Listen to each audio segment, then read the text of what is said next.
Man, it's crazy that you're in my vehicle right now. This is a true honor. No way. I'm a beat maker, producer. This is That's dope. Tell me more about yourself, bro.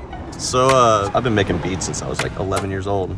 Uber is every musician's side hustle. So if I'm not driving, I'm in the studio. That's so dope. So location, your biggest song. Where were you when you recorded that? I was at Beacon Hill Recording Studio, and I was so nervous because my mom had popped up in the studio, and she's a big part of my life because she sang all throughout my whole entire life. It's in our blood.